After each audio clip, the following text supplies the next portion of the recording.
Et je vais me mettre à vomir du sang. Donc il a fallu qu'il enlève une partie du cerveau pour refermer. Tu te retrouves provisoirement avec pas de boîte crânienne à l'arrière de la tête. Ah, c'est pas provisoirement, je l'ai toujours pas. Je ne veux qu'une chose à ce moment-là, évidemment, c'est mourir. Bonjour tout le monde, bienvenue sur Légende. Aujourd'hui, on reçoit Sarah Bardin qui vient de sortir un livre qui s'appelle Réparer, où elle raconte son parcours. En fait, elle a eu un AVC à l'âge de 29 ans qui l'a complètement handicapée provisoirement. Elle a dû récupérer toutes les facultés, un peu comme un enfant qui aurait dû tout réapprendre après un événement assez dramatique qu'est l'AVC. Une personne sur 4, une femme sur 4 va connaître un AVC dans sa vie et une personne sur 5 de manière générale. C'est des chiffres assez affolants, c'est la première cause de mortalité féminine et on n'en parle pourtant pas assez. Elle vient nous raconter comment elle a vécu ça, comment elle a surmonté parce qu'elle avait eu la naissance de 2 jumeaux un peu auparavant, comment elle s'est rendue compte qu'elle était en train de faire un AVC. Tout ça, on va l'expliquer dans l'émission. On sort 3 émissions par semaine. Si vous voulez nous suivre, on est absolument partout. On est sur YouTube en format long, on est sur les plateformes de podcast, on est sur Spotify, Deezer, Apple Podcast, Google Podcast. Merci de nous suivre en tout cas. On commence l'émission avec Sarah Bardin qui vient nous raconter l'histoire qu'elle a vécue et son AVC à 29 ans seulement. Bonjour, je suis Sarah Bardin. J'ai eu un AVC massif à 29 ans et je viens raconter mon histoire sur Légende. Merci Sarah, je te récupère le clap. Merci d'être venue nous voir. Et en fait, en préparant l'émission, je me suis déclenché une nouvelle peur. Parce que ton histoire, c'est celle de l'AVC, comme tu le disais, à 29 ans, très jeune. Tu le dis dans le livre et tu l'expliques dans pas mal d'interviews. C'est pas un âge où on a l'habitude de penser à ces choses-là. On imagine souvent que c'est des personnes plus âgées. Et tu expliques qu'une femme sur 4 dans sa vie va être touchée par un AVC, c'est ça ? Oui, les chiffres sont vertigineux. En France, un AVC toutes les 4 minutes. Une femme sur 4 aura un AVC dans sa vie. Et une personne sur 5, tous sexes confondus, aura un AVC dans sa vie. D'accord. Et qu'est-ce que tu savais de l'AVC avant ? Parce qu'en fait, comment on peut l'expliquer d'ailleurs déjà, pour commencer peut-être par le début, c'est quoi un AVC ? Alors, il y a 2 types d'AVC. Il y a l'AVC ischémique et il y a l'AVC hémorragique.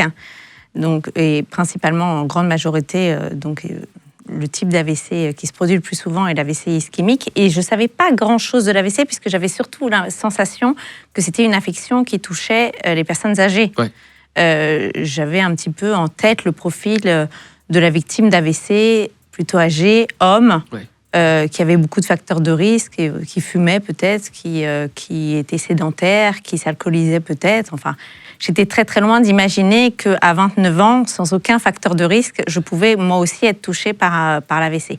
Il s'avère qu'un de mes très proches a eu un AIT 48 heures avant que j'aie moi-même un AVC.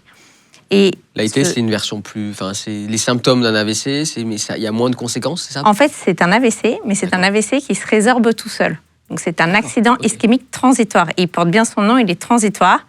Il va se résorber, mais il doit pousser la victime à mener des investigations parce que très souvent, ça prédit la survenance potentielle d'un AVC. Donc, c'est un signal d'alerte. Et comme on venait de fêter les 40 ans de cet ami qui venait d'avoir un AIT, j'ai été très impactée par cet AIT qui m'a énormément, évidemment, surprise. Et j'ai tout lu. J'ai lu tout ce qui existait sur l'AVC et l'AIT pendant 48 heures. Juste pour t'intéresser finalement à ton ami, savoir ce qu'il vivait. Pour comprendre pourquoi mon ami pouvait être une victime alors qu'il n'avait pas du tout, selon moi, le profil. Et donc, j'ai appris lors de ces lectures, que ça touchait tous les profils, tous les âges, et principalement les femmes. D'accord. On sait pourquoi ? Parce que tu dis qu'il n'y avait pas de signes qui prédisposaient à ça. Est-ce qu'il y a des études qui permettent de prouver si les facteurs environnementaux, si on se nourrit mal, est-ce qu'il y a des choses qui peuvent impacter ? Est-ce que le stress est un facteur d'AVC ? Pas du tout, au moins de transitoire, ou pas du tout ? Alors, il y a des facteurs de risque, oui, qui sont des facteurs assez classiques de maladies cardiovasculaires, l'hypertension artérielle, le diabète, l'obésité, la sédentarité, le tabagisme, tous ces facteurs de risque qu'on identifie. Il y a aussi les malformations, donc par exemple une malformation cardiaque, une mutation génétique. Il peut y avoir une foultitude d'explications. En l'occurrence, dans mon cas, il n'y en a pas. D'accord. Tu allais avoir 30 ans, c'était pas loin de ton anniversaire, c'était il y a quelques jours. C'était quoi ta vie avant l'AVC ? Parce qu'on va revenir après sur comment tu as réalisé toi-même que tu souffrais d'un AVC, que ça allait vraiment exploser, parce que c'est littéralement ça, ton cerveau s'est compressé dans ta boîte crânienne, c'est assez impressionnant en tout cas à lire et à comprendre. Avant ça, ta vie, c'était quoi ? Tu as fait des études, tu as eu une scolarité normale, tu avais une vie de famille, c'était quoi ? Ça ressemblait à quoi ? Alors, j'ai eu une enfance très douce. J'ai grandi dans un petit cocon avec des parents aimants qui s'aiment. Donc j'ai vraiment eu... je suis passée de classe en classe avec facilité. J'ai jamais eu de difficultés. J'ai pas connu la souffrance étant enfant. J'étais plutôt privilégiée. Et en termes d'amour et en termes de milieu, j'ai eu cette chance. Et j'ai commencé à travailler très jeune puisque j'ai eu mon bac +5, mon master 2 en droit des affaires très jeune. Donc j'ai commencé à travailler, j'avais 21 ans. D'accord. Tout a été très linéaire en fait, jusqu'à ce que tout s'effondre. Et puis j'ai rencontré le père de mes enfants qui vivait dans le sud de la France. Et j'ai commencé à partager mon temps entre Paris où je travaillais, où je vivais, et le sud de la France où j'allais le voir. Donc je partageais ma semaine. Et puis j'ai voulu un enfant. Et il s'avère que par chance... J'en ai eu 2 d'un coup. Il y en a qui diront que c'est pas par chance, que 2 d'un coup, c'est plus peur qu'autre chose. Alors, mais... sur le moment, la panique. Je ne sais pas si j'ai considéré que c'était une chance, parce que mes enfants sont nés grands prématurés, donc ça a été cataclysmique. C'est le cas parfois chez les jumeaux, non? Il y a beaucoup plus de naissances de prématurés. La gémellité, oui, entraîne plus de prématurité. Et donc l'accouchement a été cataclysmique, la naissance de mes enfants a été cataclysmique. J'ai été contrainte de m'arrêter de travailler puisque c'était des grands prémas qui n'avaient pas le droit à la collectivité. D'accord. Donc j'étais dans cette quête, comme je disais, que toutes ces femmes ont, d'essayer d'équilibrer une vie personnelle, professionnelle, amicale. Enfin, d'être partout, voilà, en fait, d'être finalement, partout, exactement. Et pas du tout, patatras. Je constate au moment où mes enfants naissent que... j'aurai pas du tout cette vie-là, que tout va s'arrêter, que je vais me consacrer à 2000% à eux, être à la fois leur mère, leur médecin, leur infirmière, enfin tout ce qui peut exister, et que ma vie a basculé une première fois. Ton compagnon, il était quand même présent, enfin, il y avait la distance, mais est-ce que au moment de la naissance, il a pu être là? Alors, au moment de la naissance, je décide d'aller habiter dans le sud. D'accord, ok. Parce que, en fait, comme mes enfants ne vont pas avoir le droit à la collectivité, autant qu'on vive et que je ne vais pas reprendre le travail, j'ai absolument pas de raison de rentrer à Paris, et autant qu'on vive tous les 4. Donc, ils naissent dans le sud? Donc, ils naissent dans le sud. D'accord. Et on s'installe donc tous les 4 dans le sud. Les difficultés avec mon compagnon apparaissent à ce moment-là. Elles démarrent en réalité pendant la grossesse, mais elles sont très accentuées par cette naissance prématurée, beaucoup trop anticipée. Je ne sais pas trop où je dois me situer. Je passe des mois difficiles jusqu'au moment où je comprends finalement que cette grande prématurité est peut-être la chance de ma vie, parce que je ne me serais jamais arrêtée de travailler si mes enfants n'étaient pas nés dans les conditions dans lesquelles ils sont nés. Au final, ça m'a forcée à m'arrêter, et je peux le dire aujourd'hui, j'ai adoré les voir grandir chaque seconde. T'as pas eu ce regret-là de dire j'ai dédié ma vie à eux pendant 2 ans? C'est exactement l'inverse. Au début, je l'ai mal vécu, dans les premiers jours, premières semaines, premiers mois. Et puis après, ça a donné un sens à tout ça. Tu dis, je rencontre des difficultés avec mon compagnon à l'époque. Qu'est-ce qui se passe? Les nuits sans sommeil qui viennent rajouter des difficultés. Donc, vous avez le même âge avec votre compagnon? Je crois qu'il y a une différence d'âge, non? Il est un peu plus âgé? On est une quinzaine d'années d'écart. C'est ça, okay. Ouais. Est-ce que ça joue? Est-ce que tu oui, trouves bien qu'il y a sûr. des choses qui... La nuit blanche à 27 ans, ça t'impacte pas de la même manière que la nuit blanche à 40 ans, hein. À plus de 40 ans, ça c'est sûr. Donc oui, on n'évoluait pas de la même manière dans cette vie de famille. Pour en venir à ton AVC, donc avant ça, tu n'as pas eu de problème de santé particulier? Tu n'as pas eu une enfance avec des problèmes de santé? Rien qui laissait présager une radio qui est à surveiller, plus jeune? Non, il n'y a rien eu de tout ça? Je vais très bien, comme peut aller très bien une jeune maman de petits jumeaux grands prémas. Tu disais que tu es très seule à ce moment-là, parce que y a ce côté où tu es dans le sud de la France. Ta famille est restée à Paris, j'imagine? Tout à fait. Ma famille, mes amis. Le jour de l'AVC, c'est la nuit du 27 au 28 juin, c'est au début de l'été. Comment ça s'est manifesté? Est-ce que tu ressens en toi une sorte de douleur? Qu'est-ce qui te met la puce à l'oreille? Puisque tu te parlais un peu plus tôt de ton ami qui avait eu cet accident vasculaire cérébral mais transitoire. Il y a donc cet ami qui fait son AIT le vendredi. Ok. Nous, on passe un week-end en famille, tout ce qu'il y a de plus classique. Il fait extrêmement chaud. Je me souviens de ce week-end vraiment comme si je l'avais refait dans ma tête des centaines, voire des milliers de fois. Je me couche très tôt. Beaucoup trop tôt pour mes habitudes. Parce que tu sentais une fatigue, ça? Oui, j'étais très fatiguée, mais j'ai mis ça sur le dos de la chaleur et puis sur le fait qu'on était dimanche soir, que j'avais passé les 48 heures à m'occuper des garçons et que j'étais... Ouais, lessivée, quoi. Enfin, voilà, c'est ça, j'étais fatiguée. Donc, au milieu du dîner, je lui dis, au père de mes enfants, je lui dis, je vais me coucher. Voilà. Classique. il est 10h du soir. Enfin, il est très tôt, il est très très tôt. Il est tard pour certains, Oui. ou pour d'autres, mais en tout cas, à ton échelle, parce que tu te couches tard, il est très tôt. Et je me couche et à 2h45 du matin, je sens un boom dans ma tête. Et donc, je tape sur le père de mes enfants et je lui dis « Allume la lumière, allume la lumière ». Il l'allume pas instantanément et il y avait un petit filet de lumière qui passait sous la porte de notre chambre et je vois la pièce tourner autour de moi. D'accord. Et il allume la lumière et alors là, la pièce s'emballe. Vraiment, mon lit, lui, ne bouge pas, mais toute la pièce tourne autour de moi. Donc je lui dis, ça va pas, il faut que je me lève, j'ai la nausée, est-ce que tu peux m'aider à aller jusqu'à la salle de bain? Donc il va m'aider, et sur le chemin pour la salle de bain, la salle de bain est quasiment dans notre chambre. Et tu peux pas te lever toute seule? Ah c'est non, impossible. je peux pas. Ouais. Mais j'ai déjà lutté à taper sur lui, donc, et puis alors, si j'avais pu allumer la lumière, je l'aurais fait. Oui, bien sûr. Je pouvais pas. Et sur le chemin pour aller à la salle de bain, mes jambes vont me lâcher, et je vais me mettre à vomir du sang. Et ce qui est très inhabituel, en fait, comme symptôme, parce que alors, moi, je suis pas médecin pour un sou, mais en plus, c'est très difficile tu comprends qu'il se passe quelque chose de très grave, parce que vomir du sang n'est pas un symptôme classique. De l'AVC. Voilà. Okay. Et c'est pas un symptôme de l'AVC, c'est d'ailleurs pas un symptôme de grand-chose, vomir du sang. Ok. Donc, mais c'est pas un truc hyper bon signe, quand même. Bah, non, je le dire, ça non, c'est pas très bien. Donc, je me retrouve donc étalée sur le sol de ma salle de bain, parce que j'avais très chaud. Et je lui dis, il y a du sang qui coule dans ma nuque. C'est-à-dire, tu sens une sorte de... Comme si ça coulait à l'extérieur, froid. Non, dedans. Mais à l'intérieur, c'est ça. Chaud. Ah, chaud. Tu sens que ça coule? Et là, il va placer ses doigts sous ma nuque, et il va ressortir ses doigts, et il me dit, tu saignes pas du tout la nuque. Je lui dis, non, mais dedans. C'est dedans que je saigne. Et il me dit, mais Sarah, c'est pas possible, on peut pas se sentir saigner dans la nuque.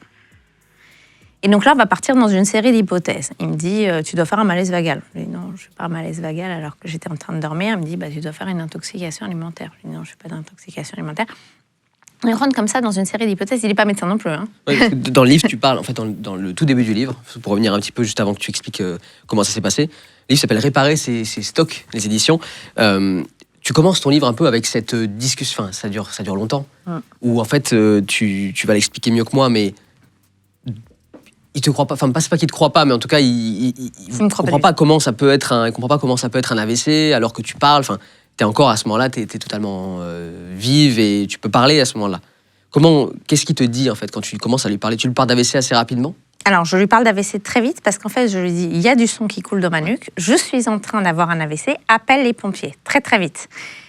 Et donc il me dit mais c'est pas possible Sarah, t'as 29 ans, tu fais pas d'AVC. Et je lui parle donc de notre ami qui vient d'avoir un AIT 48 heures avant. Et donc je l'avance comme un argument en disant bah t'as bien vu que Édouard il avait eu un AIT. Oui, il l'a vu, enfin il a vu ses amis. Donc bien sûr que si, je peux, mais en plus ça m'aide même pas vraiment véritablement cet état d'hyperconscience et le fait de savoir que je suis en train d'avoir un AVC. Et de mettre en avant l'AIT de mon ami, parce que statistiquement, pour que Édouard et moi, on rencontre la même difficulté à 48 heures d'écart... C'est improbable. Ça m'aide pas. Ouais. Donc, c'est un mauvais argument que j'avance à ce moment-là. Donc, non, il ne me croit pas. Il te dit peut-être que tu te projettes trop sur lui parce que tu l'as vu il n'y a pas longtemps. En fait, on n'est pas, et c'est ce que je dis à ce moment-là, on n'est pas médecin, ni toi, ni moi. Donc, en fait, appelle les pompiers. Parce que, comme on n'est pas médecin, de toutes les manières, on perd du temps. Ouais. Ce que j'avais lu aussi, c'est qu'une minute passée, c'était 2 millions de neurones perdus. Et donc, moi, tic-tac, je vois que l'heure tourne.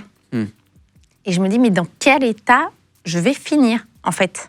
Et puis surtout, mes symptômes s'accentuent. C'est-à-dire que je me mets à avoir de plus en plus de difficultés à parler. Je commence à avoir des vraies atteintes neuro. Tu t'en rends compte? Ah oui, je m'en rends compte. C'est quoi une atteinte neuro que tu subis, enfin que tu commences à voir découler? Moi, je commence à avoir des difficultés à parler, je suis plus cohérente, il me soulève le bras il retombe comme ça. Enfin, en fait, mon corps est inerte.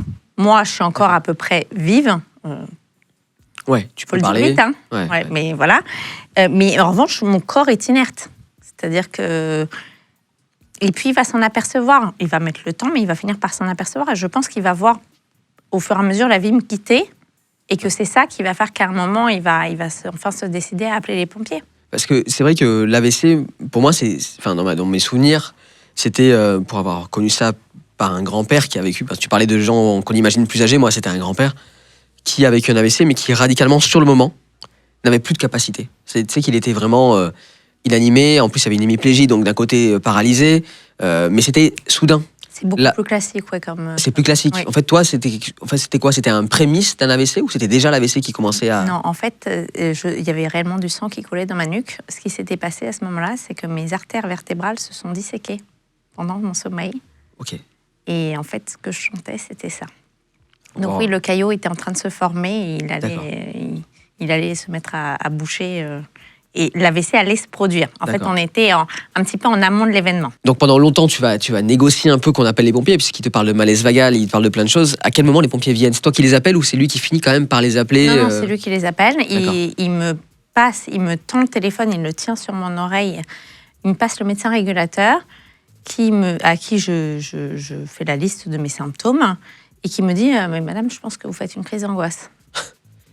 Et le sang, c'est aussi la crise. Enfin... Voilà. Et alors, je ne suis pas capable de lui dire, écoutez, on ne vomit pas du sang quand on fait une crise d'angoisse, parce que j'ai pas la pertinence nécessaire pour avancer ce type d'argument à ce moment-là. Mais je lui dis, écoutez, moi, j'ai été une enfant très angoissée. Je connais la crise d'angoisse. Je la maîtrise. C'est pas une crise d'angoisse. Donc, s'il vous plaît, envoyez-moi une voiture, parce que si j'ai raison, je vais me sauver la vie toute seule. Et en revanche, si j'ai tort, je suis désolée de vous avoir dérangé. Je me suis excusée auprès de ce médecin de l'avoir dérangé. Et les pompiers sont arrivés 18 minutes plus tard et j'ai été emmenée dans un premier hôpital. Attends, quand les pompiers arrivent, je crois qu'il y a un moment important avec une des médecins pompiers qui est sur place. Je crois qu'elle t'analyse, elle regarde un petit peu, je crois, tes yeux. Parce je crois qu'il y a des signes qu'on peut voir. Qu'est-ce qu'elle te fait? Qu'est-ce qu'elle pratique sur toi? Tout à fait. Alors, personne ne croit à l'AVC à ce moment-là. Et arrive cette équipe constituée de 3 pompiers. Et elle était dirigée par une jeune femme, très très jeune. Et alors, quand je vois la jeune femme arriver, je me dis, alors là, je suis cuite. Elle ne me croira jamais. Elle ne peut pas envisager, alors qu'elle est même plus jeune que moi, beaucoup plus jeune que moi, que je puisse avoir un AVC. Et donc, elle s'agenouille à côté de moi. Et je lui dis, écoutez, madame, vraiment, vous n'allez jamais me croire. Mais je vous dis que je suis en train d'avoir un AVC. Et elle plonge une lampe de poche dans mes yeux. Donc à proximité de ton œil. Exactement. Et en fait, alors ce que j'apprendrai plus tard, parce qu'évidemment, elle ne me le dit pas sur le moment, mais c'est que lorsque tu plonges un faisceau lumineux dans l'œil d'un patient, théoriquement, la pupille doit se rétracter. Ah oui. Voilà. Moi, elle ne s'est pas rétractée. Donc ça voulait dire qu'il y avait une atteinte neuro. Donc elle dit à ce moment-là, je ne sais pas si vous êtes en train d'avoir un AVC. En revanche, je vais quand même vous emmener à l'hôpital parce qu'il y a un problème. Il y a une atteinte neuro. Ah, elle le réalise quand même. Voilà. Ouais. Donc, et je suis emmenée dans cet hôpital qui est le seul, un dimanche en pleine nuit, qui peut me recevoir en urgence pour une IRM. Entre le moment où tu as commencé à te sentir mal, que tu te réveilles, que tu paniques, que les pompiers viennent avec les 20 minutes, combien de temps il se passe entre le début de tes symptômes concrets et l'arrivée à l'hôpital? Si j'en crois les comptes rendus médicaux et mes souvenirs, et je crois qu'ils sont plutôt très bons parce que c'est assez traumatisant, donc on s'en souvient, je me réveille à 2h45 et je sors de l'IRM à plus de 6h30 du matin. Oh, putain. Donc ça veut dire qu'avec moitié moins de temps, il y aurait eu moitié moins de dégâts? Alors, ou pas du tout? Me concernant, en l'occurrence, non. D'accord. Parce que si l'AVC avait réellement démarré... J'ai commencé par une hémorragie cérébrale. Donc Ce que tu sentais, c'était une hémorragie cérébrale. Mais si l'AVC avait réellement démarré au moment où j'ai ouvert les yeux, alors déjà, il n'est pas dit que cet AVC m'aurait réveillée. J'aurais pu ne pas me réveiller et l'avoir dans mon sommeil. Mais 3 heures, 3h30 même, c'est beaucoup trop. Beaucoup trop. Donc, par chance, il a démarré un peu plus tard. Ok. Quand tu arrives à l'hôpital? Quand j'arrive à l'hôpital, je tombe sur un médecin qui me dit alors qu'est-ce qui vous arrive? Et je lui dis alors je suis en train d'avoir un AVC parce que moi j'ai été crue par le pompier donc c'est bon, maintenant t'es sûr de toi. Ça y est, c'est bon. Moi j'ai un AVC, ça y est. Et je lui dis je suis en train d'avoir un AVC. Il me dit, il m'envoie vraiment bouler. Il me dit alors écoutez-moi, à 29 ans on n'a pas d'AVC. Ensuite l'autodiagnostic dans 99% des cas c'est faux. Et vous êtes en train de m'emmener sur une fausse piste, donc là, je vais vous mettre dans l'IRM. Et si vous êtes réellement en train de mourir comme vous l'avancez, je suis en train de me concentrer sur quelque chose qui n'est peut-être pas la cause de votre mal. L'hôpital, la médecine, c'est ce qui va te sauver. On va en parler un peu plus tard. Enfin, il y a plein de choses qui vont être bien faites. Mais là, il y a un manque quand même. Est-ce que est-ce que les médecins eux-mêmes ne sont pas au courant, suffisamment au courant? Parce que moi, j'étais surpris. Le chiffre d'une femme sur 4 qui va être victime d'un AVC dans sa vie, ou d'une personne sur 5 au général qui va l'être, il n'est pas connu. Enfin, il est assez peu connu, ce chiffre. Est-ce que les médecins non plus ne sont pas forcément au courant? Alors, il faut faire l'éducation de tout le monde. Il faut faire l'éducation du grand public, il faut faire l'éducation des médecins, il faut faire l'éducation de tout le monde. Moi, je ne veux surtout pas incriminer les médecins. J'ai fait des mauvaises rencontres. Voilà. Ouais, c'est sûr. Mais je ne veux surtout pas incriminer les médecins parce que si aujourd'hui, je suis capable d'être en face de toi et de te raconter mon histoire, c'est parce qu'à un moment, ma prise en charge a été exceptionnelle. C'est-à-dire le traitement de mon AVC a été fantastique. Et ce n'est pas que les médecins, c'est les soignants d'une manière générale. Ça va de l'aide-soignante au neurochirurgien, Oui. ça va du médical au paramédical, les kinés, on peut englober tout le monde.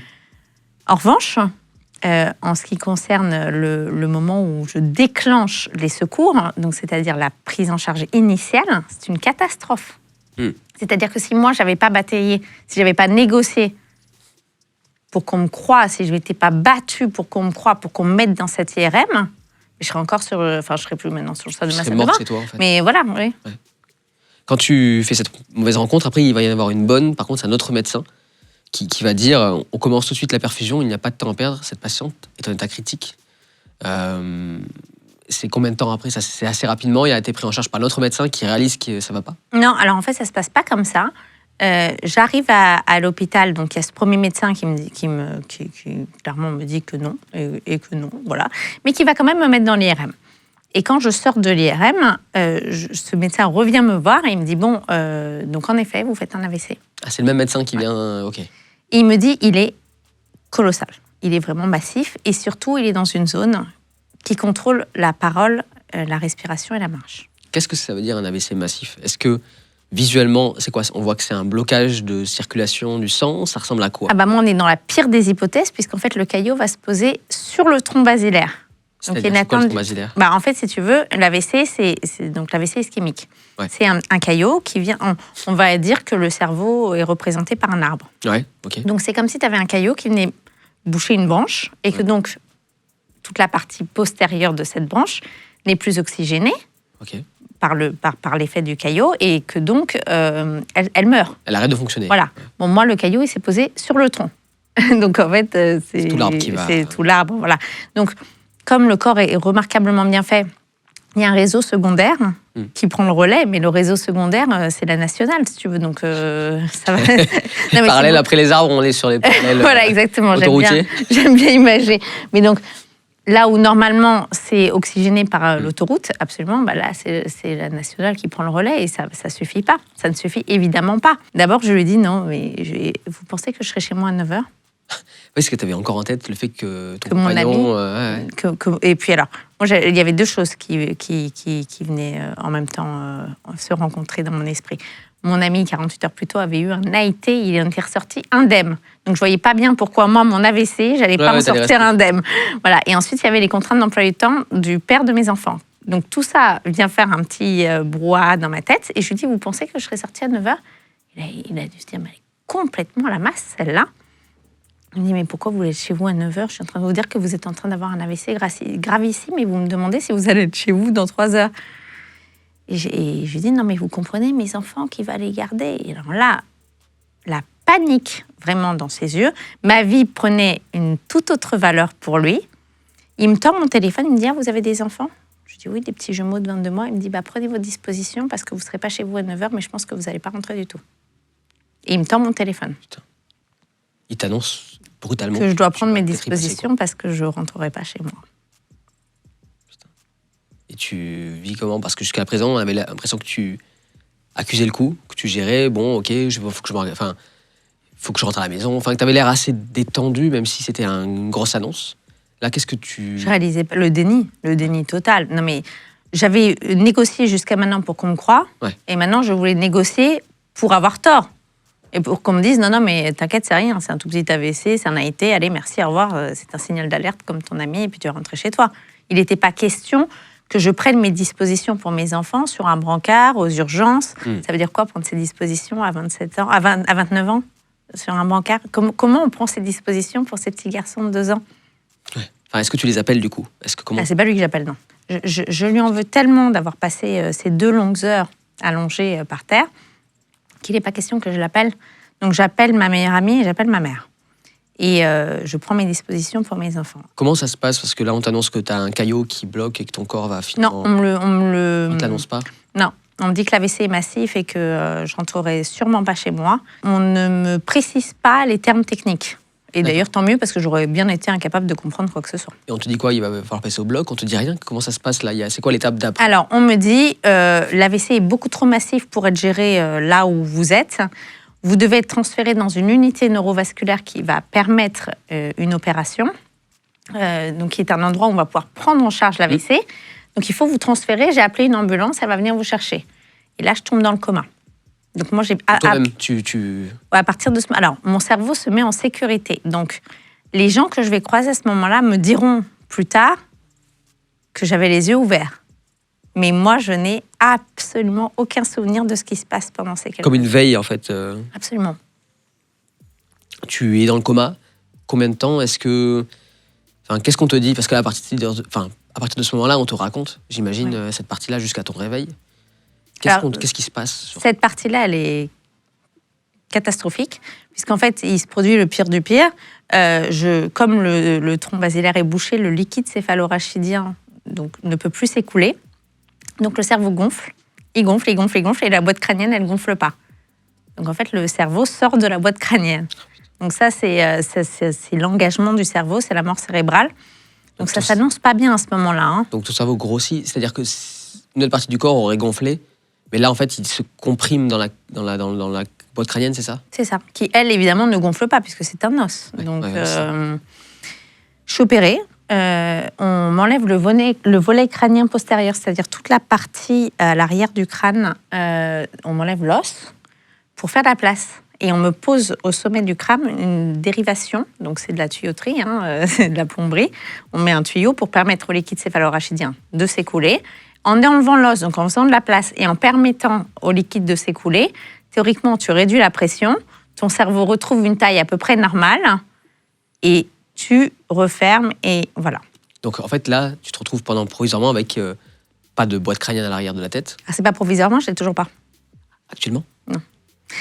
Alors, en fait, ce qui se passe, c'est que quand il m'enlève l'os, moi, mon cerveau tombe. Donc, il a fallu qu'il enlève une partie du cerveau pour refermer. Donc, attends, je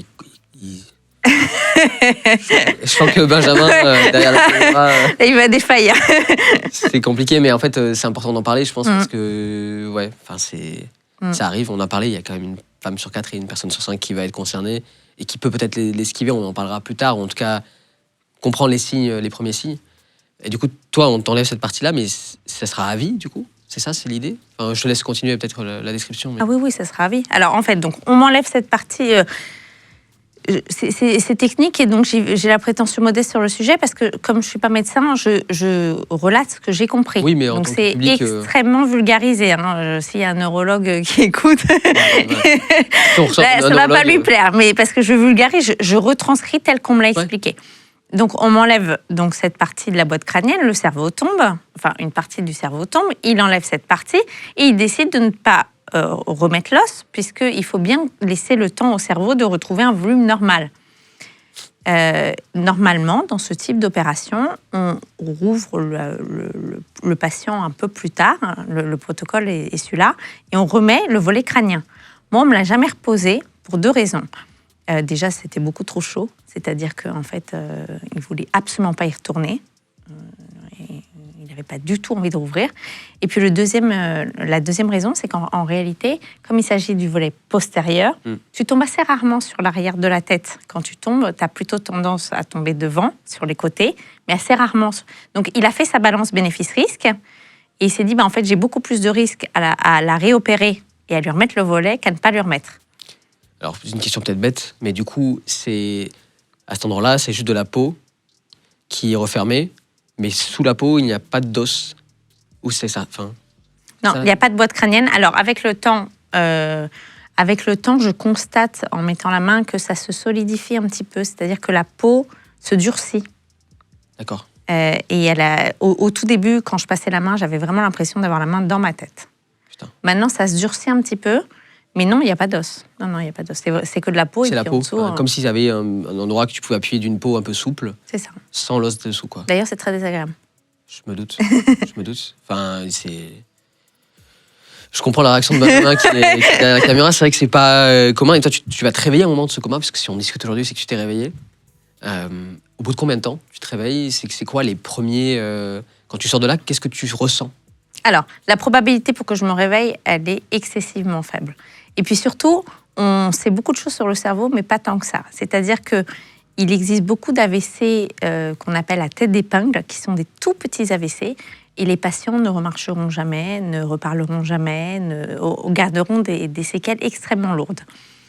Et donc, finalement, si tu veux, lorsqu'ils regardent mon imagerie à ce moment-là, les médecins sont incapables de prédire dans quel état je vais me réveiller. Parce que si une toute petite tête d'épingle peut engendrer de telles séquelles, qu'est-ce que moi, à qui il manque des plages énormes, parce que beaucoup de zones sont mortes par l'effet de l'AVC, au-delà du fait qu'on m'a amputé d'une partie, il y a aussi des zones qui sont mortes par l'effet de l'AVC. Dans quel état je vais me réveiller, en fait? Tu sais pas encore quelles vont être les séquelles, en fait. Ils ne le savent pas, personne ne le sait. Et donc, ils annoncent à mes proches que je ne vais pas me réveiller. Juste une question avant qu'on parle du réveil et que le bout de cerveau qu'on t'enlève. Je sais pas comment ça fonctionne. Je suis pas neurologue, encore une fois, moi non plus. C'est il y a un neurologue qui t'intéressait pour venir parler de son métier parce qu'il y a quand même beaucoup de thématiques assez intéressantes. On peut enlever des bouts de cerveau comme ça sans que ça ait d'impact sur le reste, sur le corps, sur la réflexion. Est-ce qu'il y a des morceaux qui sont moins importants que d'autres? Je sais pas comment ils hiérarchisent, mais... Alors, théoriquement, non. Ouais. Mais là encore, voilà. Ce que j'apprends à ce moment-là, mais donc beaucoup plus tard, c'est qu'en réalité, il y a ce qu'on appelle la plasticité cérébrale. Et la plasticité cérébrale, c'est la faculté qu'a le cerveau de recréer une connexion morte ailleurs. C'est-à-dire, par exemple, moi, on m'a enlevé la zone qui contrôle donc l'équilibre. Je ne l'ai plus. Et pourtant, tu m'as vu tout à l'heure sur mes deux jambes. Je suis parfaitement... voilà, je tiens droite. Et pourquoi est-ce que je tiens droite? Parce que en fait, mon cerveau a recréé une connexion ailleurs, dans une autre zone, lui permettant de me maintenir en équilibre. Et ça, c'est mon jeune âge qui va être mon atout majeur. C'est-à-dire que là où mes 29 ans m'avaient énormément handicapée dans tout ce qui a été diagnostic, pose de diagnostic, mon jeune âge à ce moment-là devient mon atout majeur parce qu'à 29 ans, ma plasticité cérébrale, elle est... Total, voilà, ça se recrée, quoi. Ouais. Tout à fait. Et je vais recréer toutes ces connexions avec beaucoup de travail. Ok. Donc on annonce à tes proches à ce moment-là que tu vas... Pas me réveiller. Tu vas pas te réveiller. Alors, on leur dit clairement que tu ne vas pas te réveiller. Que la probabilité pour que je me réveille est infinitésimale. Et si tu te réveilles, qu'est-ce qu'on leur dit? Qu'il vaut peut-être mieux pas que je me réveille. Ouais. Tu vas finir par te réveiller quand même? Je vais me réveiller parce qu'en fait, ils vont baisser la sédation pour voir si je peux me réveiller. Et je vais me réveiller une première fois dans le box de réanimation seule. C'est digne d'un film d'horreur, ça, pour le coup. Parce que j'essaye de bouger. Je ne sais pas ce que je fais là. Je me souviens pas. La salle de bain, un truc, je me souviens pas. Tu sais qui tu es? Je sais qui je suis. J'essaye de bouger mes mains. Il se passe rien. J'essaye de bouger mes pieds. Il se passe rien. Je pousse un hurlement. Il n'y a pas un son. Et en fait, je regarde partout autour de moi. Je suis prisonnière de mon corps. Je suis emmurée dans mon corps. Et je suis juste au milieu donc, de ce box de réanimation où j'entends tous les bip-bip. Ouais. Je ne sais même pas en quelle année on est. Je me dis, je peux avoir passé 15 ans, 20 ans dans cet état. Je sais rien. Et je referme les yeux. Tu sais quoi de toi-même à ce moment-là? J'ai tellement mal que je ne sais rien du tout. Ah ouais. Je comprends juste que je suis emmurée et je me dis, OK, referme tes yeux et puis fais une petite prière pour ne pas les rouvrir. Ah ouais, OK. Ah, j'ai vraiment je te souhaite de partir, quoi. Ah, j'ai très mal. Donc une douleur de tête, j'imagine, puisque c'est là où... Abominable. Ouais. La sensation d'avoir eu un accident, d'avoir pris un TGV lancé à pleine vitesse dans la tête. La période de coma avant ton réveil, tu n'entends rien, parce qu'il y a souvent... T'en es revenu de ce coma-là. Souvent, on se pose la question de ce qu'on retient du coma. Est-ce qu'on entend les bruits? Est-ce qu'on parle à des gens qui sont dans le coma? Est-ce que ça sert à quelque chose? Est-ce que tu as des souvenirs, toi, de cette... C'est une question qu'on me pose très souvent. Ouais. Parce qu'on parle en effet aux gens qui sont dans le coma, et je pense que c'est une très bonne chose. D'ailleurs, je suis absolument incapable de distinguer le réel coma de la sédation extrêmement profonde. Ce que je peux te dire, c'est que si je me réveille du coma, c'est parce qu'à ce moment-là, je rêve de mes enfants. Ça, je m'en souviens, je sais comment je sors du coma. C'est ce rêve-là qui me fait sortir du coma. je n'ai aucun souvenir des jours qui ont précédé. Donc, est-ce que je n'ai pas de souvenir parce qu'on n'entend pas, ou est-ce que je n'ai pas de souvenir parce que j'étais tellement sédatée que je n'ai pas de souvenir, ou même que mon cerveau était encore en sécurité parce qu'il s'était fait bien sûr. trancher dans tous les sens et qu'il fallait qu'il cicatrise et que donc il gérait pas les bruits, il gérait pas son environnement. Bon, je ne peux pas te répondre à cette question. Non. Dans les films, on a toujours tendance à voir que quand quelqu'un ouvre les yeux après un coma, il y a tout le monde qui s'affole et qui va voir la personne et tout. Toi, tu es toute seule à ce moment-là. Comment les gens se rendent compte que tu es réveillée? Est-ce que tes yeux tournent? Est-ce que finalement quelqu'un vient, passe et qui te retrouve la première réveillée? Le père de mes enfants. La deuxième fois que je vais ouvrir les yeux, il est dans le box avec moi. Et il me dit « T'es réveillée, c'est incroyable ».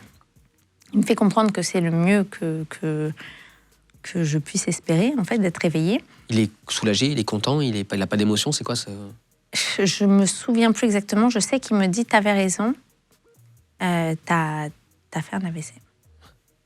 Voilà. Mais il me dit très rapidement « Tes parents sont dans le couloir, on est en plein protocole Covid à ce moment-là, donc ils n'ont pas le droit d'entrer à plusieurs dans le box. Ouais. Tes parents sont dans le couloir, ils veulent te voir. » Il me dit les médecins m'ont dit que tes phases d'éveil allaient être que de quelques secondes, je vais laisser rentrer tout de suite tes parents. Et donc mes parents viennent me rendre visite dans la foulée. Parents à qui on avait annoncé que tu te réveillerais sûrement pas et que si tu te réveillais, ça allait être... Tout à fait. Et je croise le regard de ma mère et c'est absolument abominable parce qu'en fait, elle fait le miroir. Ouais. Je me vois dans ses yeux. Ouais. Je n'ai pas complètement conscience de l'état dans lequel je suis, mais dans ses yeux, je me vois. Et alors là, je ne veux qu'une chose à ce moment-là, évidemment, c'est mourir. C'est la seule chose que je veux. Je suis incapable de savoir en quelle année on est. Je me dis, ça se trouve, ça fait 10 ans que je suis comme ça, que mes enfants sont grands, que si ça se trouve, je vais être un poids pour mes enfants. T'arrives pas à lui donner d'âge à ta mère, finalement. En fait, ils sont tellement traumatisés par ce qui vient de se produire qu'ils sont tous sans âge. Ils sont tous sans âge. Ma mère, elle est évidemment pas pimpée, elle n'est pas maquillée, elle n'est pas apprêtée, elle est dans un état... elle n'a pas dormi, je pense, depuis plusieurs jours. Puis elle a un masque Covid, j'imagine, si elle rentre avec un masque Covid et après, elle enlève son masque, tout à fait. Et ils étaient tous testés. Oui, c'est vrai que c'est l'époque où on testait énormément. Voilà, ils étaient tous testés. Et donc... Elle est sans âge, mon père est sans âge, le père de mes enfants est sans âge, tout le monde est sans âge, je ne sais pas. Et je me dis, mais ça se trouve, tes enfants sont grands, ce sont des hommes, et ça se trouve, la seule chose que tu es capable de proposer aujourd'hui, c'est d'être un poids pour eux, qui vont devoir s'occuper toute leur vie de leur maman dans un état qui n'en est pas un. Est-ce que tu émets un son, tu parles à un moment ou à un autre? Là, il n'y a rien qui sort. Là, il n'y a que les yeux qui... Il n'y a rien qui sort. Et de toutes les manières, on m'a très souvent demandé comment je faisais pour dialoguer avec mes interlocuteurs. Je ne dialoguais pas. Il n'y avait pas l'envie en plus, j'imagine. Non, j'avais trop mal pour dialoguer. J'écoutais déjà à peine ce qu'on me disait. Les phases d'éveil étaient vraiment extrêmement courtes. J'avais pas en plus essayé de tenir une conversation. Ouais. C'était quoi le type de douleur? Tu parlais de douleur insoutenable. C'était une sorte d'ultra-migraine, de tête qui va exploser? Alors, si on peut tous imaginer à quel point ça doit faire mal de se faire retirer un doigt, de se faire amputer d'un doigt, parce que déjà, quand tu te coupes avec une feuille de papier, c'est pas agréable, mais c'est pas agréable. On va comparer les douleurs aujourd'hui, Sarah. On peut imaginer que quand tu te fais couper un doigt, t'as très mal. Et maintenant, tu répercutes la même douleur sur le cerveau. Et ça te donne un peu une idée de ce que j'ai pu ressentir à ce moment-là. En réalité, c'est invraisemblable, parce que c'est terrible. On ne sait même pas ce que ça veut dire avoir mal au cerveau, puisqu'on est rarement en contact direct avec le cerveau, quoi. Terrible. La vie est très bien faite, on oublie beaucoup de choses. Mais alors, le souvenir de cette douleur, ça, je ne peux pas l'oublier. Qu'est-ce qui change? Comment ça se passe, ton évolution vers la parole? Est-ce qu'à un moment où tu vas y mettre un son? Plus tard, combien de temps passe? Alors, plusieurs jours passent. Là encore, il est très difficile pour moi de dater. Et pendant toute cette période, je veux mourir. Donc, j'essaye pas d'émettre un son. J'essaye pas. Moi, je regarde autour de moi. Je me dis, qu'est-ce que je vais bien pouvoir réussir à débrancher à un moment pour m'extirper de tout ça. J'essaye pas, en fait, je me bats pas. Je me bats pas du tout. Jusqu'au jour où ma mère va me dire, lors d'une de ses visites, tu sais, j'ai finalisé l'inscription des jumeaux à la crèche. Ah, la vie qui reprend, finalement. Et je me dis, attends, si elle a finalisé l'inscription des jumeaux à la crèche, et que moi, mon dernier souvenir est donc cette soirée du 27 juin, où ils avaient 22 mois. En fait, on est dans un espace-temps qui est excessivement court. Parce que sinon, elle les aurait inscrits à l'école. Donc, ils ne peuvent être que dans leur dernière année de maternelle. Donc, on est dans un espace-temps très court. Et alors là, je vais me transcender. Là, pour le coup, je vais comprendre que mes enfants sont encore minuscules, qu'ils ont encore besoin de moi. Et je vais me battre pour vivre. Et je ne vais plus être la même personne. C'est là que ça change. Et c'est là que les progrès sont réalisés, puisque très vite, moi, alors, quitte à guérir, je veux leur donner tort à tous. Ils me disent que je ne remarcherai jamais, que je ne reparlerai jamais, etc., etc. Je me dis, et alors, c'est extrêmement compliqué comme combat, parce que en fait, tu te lances dans ce combat, tu ne sais pas jusqu'où tu vas pouvoir aller. C'est très compliqué. Parce que le corps aura ses limites à un moment ou à un autre. Oui, mais tu ne les connais pas, et eux non plus. Alors, on t'annonce que tu n'as plus les zones du cerveau te permettant de faire ça ici. Donc, en fait, théoriquement, tu te dis, c'est foutu. Surtout que moi, je ne sais pas du tout comment fonctionne le cerveau. Donc, tu te dis, c'est foutu, ça ne sert à rien de se battre. Et en fait, tu t'aperçois que non, tu recrées. Alors, c'est très, très long, c'est fastidieux. Et puis, moi, j'ai tout eu. J'ai fait la réanimation, les soins intensifs, le centre de rééducation en hospitalisation complète, le centre de rééducation en hôpital de jour, la rééducation libérale. Ça a duré 2 ans. J'ai vraiment fait toutes les étapes possibles. Mais aujourd'hui, si tu me croises dans la rue, tu ne peux pas savoir qu'il m'arrivait ça. Il passe 2 ans entre le moment où tu es sur ton sol chez toi et le moment où tu quittes l'hôpital à proprement parler, quoi. Non, il se passe moins que ça. Mais en revanche, parce que, donc je te dis, après, il y a l'hospitalisation de jour, il y a la rééducation libérale. Mais en revanche, il se passe 2 ans de rééducation totale pour que je puisse recouvrer l'intégralité de mes capacités. Toi d'aujourd'hui, il a fallu 2 ans pour la retrouver, quoi. C'est gigantesque. Et c'est assez difficile comme quête parce que en fait, tu fais l'essentiel des très gros progrès très rapidement. C'est-à-dire que tu vas faire tout ce qui se voit. Les 90% de ce qui se voit en réalité, de tes progrès, donc sont ceux qui se voient, ils sont réalisés très tôt. Ce qui fait que les 10% restants, en fait, la motivation est extrêmement difficile pour avoir ces 10% restants parce que c'est très très lent. Très, très, très, très lent. Donc, tu perds souvent la motivation. Quand est-ce que tu recommences à parler ? Parce que là, tu dis que c'était un virage pour toi, que tu rebascules dans le bon sens. Tu dis, c'est bon, j'ai un objectif, c'est de retrouver mes enfants et de m'occuper d'eux et de ne pas les laisser aller en crèche et faire leur vie sans que je sois là. À qui tu reparles en premier ? Est-ce que tu émets juste des sons au début ? Est-ce que tu arrives à dire 2-3 mots ? Ça ressemble à quoi les retours à la parole ? Alors, je veux absolument dire que j'ai mal. C'est vraiment je veux dire que j'ai mal. Et donc, j'ai cette intubation. Alors déjà, je n'arrive pas à parler. Mais alors en plus, quand tu es intubé, tu as encore plus de difficultés à parler. L'intubation, c'est le tuyau à l'intérieur de la bouche. Tout à fait. C'est une sonde endotrachéale qui part donc de la bouche et qui te permet de respirer. Et elle me gêne horriblement parce que, en fait, tout me gêne. J'ai mal partout. Et donc, cette intubation me gêne. Et quand je vais d'abord commencer à rebouger le bras droit. Moi, c'est la partie gauche qui a été principalement atteinte. Donc, c'est mon bras droit qui va bouger en premier. Et un jour, ça va tellement me mettre hors de moi, cette incapacité à expliquer que j'ai mal.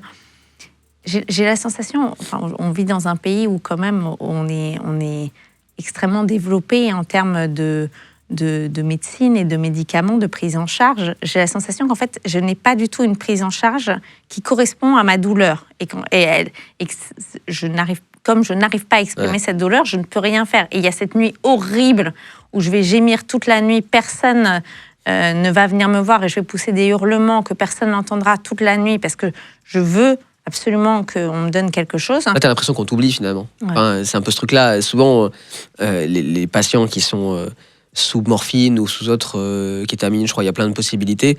On a l'impression qu'on leur met pas assez, mais c'est qu'il y a des doses maximales, en fait. Sinon, après, Alors, on m'avait pas encore installé de pompe à kétamine à ce moment-là. On va me l'installer, justement. Oui, donc là, tu es livré à toi-même avec juste des antidouleurs. J'ai des antidouleurs très puissants, mais pas encore suffisamment pour... Il faut vraiment me shooter, là.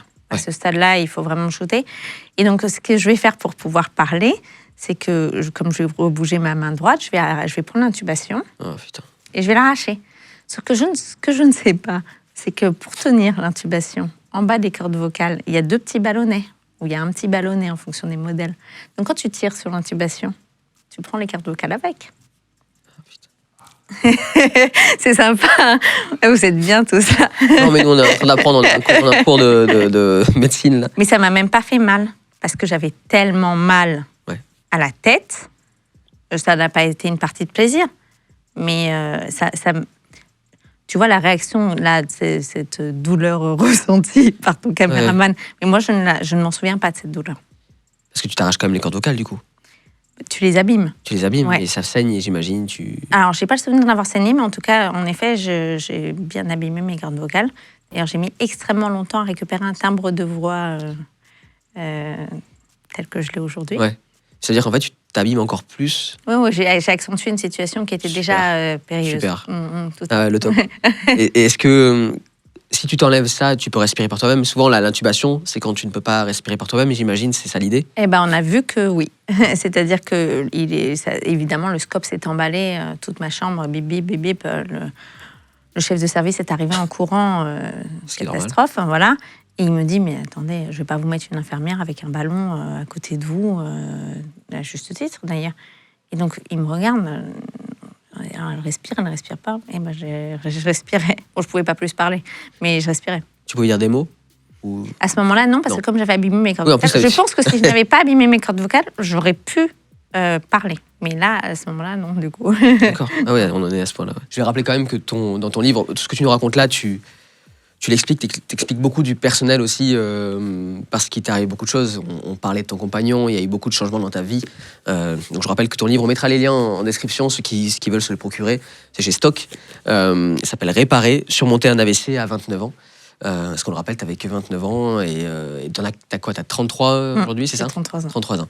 Là, on vient de se dire que tu commences à émettre des sons. Enfin, tu t'es arraché une partie des cordes vocales, mais ça s'est restauré, puisqu'on peut parler, on peut discuter. Quels ont été les progrès? Comment ça s'est passé? Est-ce que tu envisages à ce moment-là, dès que tu commences à plus être intubé, de rentrer chez toi? Est-ce qu'on te dit, madame, non, vous allez passer encore quelques mois à l'hôpital? Est-ce que tu te vois un moment? Parce qu'il y a une réalité aussi, c'est que beaucoup de gens, même en réanimation, quand ils en sortent, faut avoir vécu ça avec des proches, ne serait-ce que 10 jours, 15 jours, 3 semaines, le corps fond, on perd du poids, la graisse va dans des endroits où on n'a pas spécialement envie qu'elle aille, ça baisse. Est-ce que toi, tu es vu? Est-ce qu'on s'occupe de toi correctement? Ça ressemblait à quoi, le quotidien? Alors, oui, je comprends très rapidement que ça va être extrêmement long. Parce que je comprends que les efforts, même s'ils sont quotidiens, ne sont absolument pas suffisants, évidemment. Et que rentrer chez soi signifie regagner une autonomie permettant d'être à domicile. Et j'en suis très, très, très, très loin. Je ne me vois pas du tout au moment où je suis en réanimation. Tu ne te vois pas, tu n'as pas de miroir. Non, tu ne te vois absolument pas, et tant mieux. Je vais me voir pour la première fois lors du premier lever parce que ma meilleure amie va me filmer. Elle est là, elle est dans la pièce et donc elle va me filmer. Et là, c'est l'horreur absolue parce qu'en fait, donc, comme j'ai été opérée, j'ai une partie rasée, du crâne rasé. Je suis rachitique, comme tu viens de le dire. Parce que tu perds très vite du muscle et que moi, en plus, au moment où j'ai eu cet accident, j'avais pas beaucoup de gras. Donc, en fait, par la force des choses, il restait que les os. T'es complètement difforme et il s'est passé quelque chose de non surprenant, mais de très impactant à cette époque. C'est que, en fait, mon téléphone, le Face ID, la reconnaissance faciale de mon téléphone ne me reconnaissait pas. Oh putain. Ouais. Donc, je vois cette vidéo faite par ma meilleure amie pour la première fois. Je suis extrêmement choquée parce qu'en fait, au-delà de mon apparence, donc le côté rachitique, le crâne rasé, tout ça, au-delà de mon apparence, ce qui me perturbe très profondément et qui va me perturber pendant des mois, c'est que mon regard est vide. Ah oui. Je suis vide. T'as lâché l'affaire, quoi. Mais il n'y a rien, il n'y a plus de vie. Il n'y a plus de vie. Je pense que le cerveau est tellement meurtri qu'en fait, il ne se passe rien dans mon regard. Et d'ailleurs, je vais me voir dans les yeux des gens, donc des interlocuteurs pendant les mois qui vont suivre, et je vais m'apercevoir qu'ils sont terrorisés. Ils sont terrorisés parce qu'en fait, c'est très troublant de parler à quelqu'un qui a le regard vide. Ouais. Parce que tu te dis, alors déjà, est-ce que la personne m'a entendu? Qu'est-ce qu'elle a compris de ce que je lui ai dit? Comment elle va traiter cette information? Enfin, c'est terrible de parler à quelqu'un qui a le regard vide. Ça fait très peur. Qu'est-ce que tu leur... Enfin, à ce moment-là, quand tu te lèves et qu'elle t'aide pour te lever, tu tiens sur tes jambes? Non, c'est elle qui me soutient. Ah, c'est la kiné qui me soutient. C'est la kiné qui te soutient, d'accord. Tu ne tiens pas encore debout à ce moment-là du tout. Je vais mettre très longtemps à tenir debout. D'accord. Tenir debout. Et puis, de toute façon, on me lève très peu parce qu'en fait, quand tu as passé autant de temps allongé, le simple fait de t'asseoir, en fait, tu as des vertiges pendant un quart d'heure. Donc, te mettre debout, n'en parlons pas. Et puis, il va y avoir, après, le côté, c'est très bien fait. Ils ont l'habitude et les médecins rééducateurs font un travail formidable. J'ai d'ailleurs découvert une nouvelle spécialité, MPR, qui sont des médecins rééducateurs. C'est pas une nouvelle spécialité, mais pour moi, Pour toi, nouveau. c'était nouveau de toute façon. Et ils sont formidables parce qu'en fait, ils t'accompagnent dans ta rééducation au quotidien. Et donc, chaque étape, donc tu passes de la réanimation aux soins intensifs. Et donc, là où on te faisait ta toilette au lit, on te met dorénavant sur une chaise roulante et on t'emmène dans une douche où tu es sur ta chaise roulante dans la douche. Et donc, tu gagnes en autonomie. Ouais. Tu vois, et donc, chaque petite étape comme ça est un pas franchi, est une victoire. Oui, parce que tu as passé des mois à te faire nettoyer, laver, toilette. Enfin, c'est assez. Ça rabaisse, non? Ça se sent un petit peu rien, finalement. Pour la jeune femme très féminine et que j'étais à ce moment-là, ça a été très traumatisant. Ouais. Beaucoup de gens qui sortent de réanimation ou même de longues périodes d'hospitalisation disent que voilà. Ah, moi, je veux plus qu'on me touche. Voilà. Ça, on se fait nettoyer, on se fait. Ouais, c'est un vrai trauma, quoi. Bah. Là encore, c'est très compliqué d'en parler sans avoir un positionnement qui n'est pas celui que j'aimerais avoir, parce que d'un côté, je suis tellement reconnaissante à ces soignants d'avoir pris soin de moi que je ne vais pas commencer à cracher dans la soupe. Mais inversement, j'avais tous les matins un nouveau vacataire qui venait me faire ma toilette. Tous les matins. Et c'est d'ailleurs mon seul repère en termes de temporalité. Je savais qu'il était 11h, parce qu'il n'y avait pas d'horloge, il n'y avait rien, parce que j'entendais le bruit du chariot avec les lingettes tous les jours à 11h. C'est la plus grosse souffrance que tu as eue, c'était de te voir complètement... Ah, les scènes de toilette, quelles qu'elles aient pu être entre la réanimation et la toute fin de la rééducation, ont été les pires. Ouais, c'est... Et d'ailleurs, là où peut-être que ça génère une difficulté supplémentaire pour le grand public d'imaginer ce que peut être un AVC, c'est qu'il y a un véritable caractère intangible. Tu vois, quand je te dis ça m'a vraiment atteinte dans ce que je suis, dans ma féminité, etc. Tu parles à une jeune femme qui a eu un cancer du sein. Tu ne pourras jamais imaginer par quelle étape elle est passée, mais en revanche, il y a quelque chose de tangible pour toi. Tu peux concevoir le fait qu'on a touché à sa poitrine, qu'on a touché à sa féminité et comment ça l'a impacté. Tu peux le percevoir. Moi, je te dis qu'on a touché à mon cerveau. Comment tu veux projeter ça sur ma vie de femme ? C'est hyper compliqué. Et ça explique, c'est aussi une des raisons pour lesquelles on ne s'intéresse pas à cette cause. C'est parce qu'en fait, c'est très abstrait, extrêmement abstrait d'imaginer l'impact que peut avoir donc, ce cerveau meurtri sur toute ta vie. Évidemment.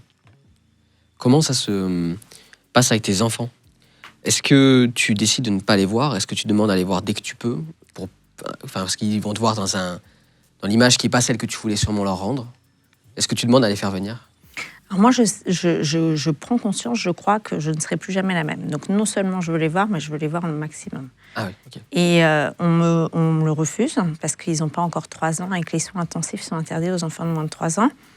Jusqu'au moment où je tombe sur un médecin, elle est formidable, elle m'écoute, elle voit que je meurs, mais pas de mon AVC. Je meurs de la distance avec mes enfants, du fait que j'ai été avec eux 24, 7 jusqu'à cet accident. Et puis là, voilà, je ne les ai pas vus et je veux les voir, je veux les sentir, je veux les toucher, j'en ai besoin. Et elle va faire rentrer mes enfants en douce dans l'hôpital. Et elle va me prêter son bureau, enfin, elle va nous prêter son bureau. Et là encore, ça va être un vrai boost dans ma rééducation parce que quand je vais les voir, je vais arrêter de me dire oui, bah, si ça se trouve, il serait mieux sans moi. Je vais pleinement reprendre conscience. Et ils vont me rappeler l'essentiel, même si je ne suis pas sûre que je l'avais oublié, mais ils vont me le rappeler.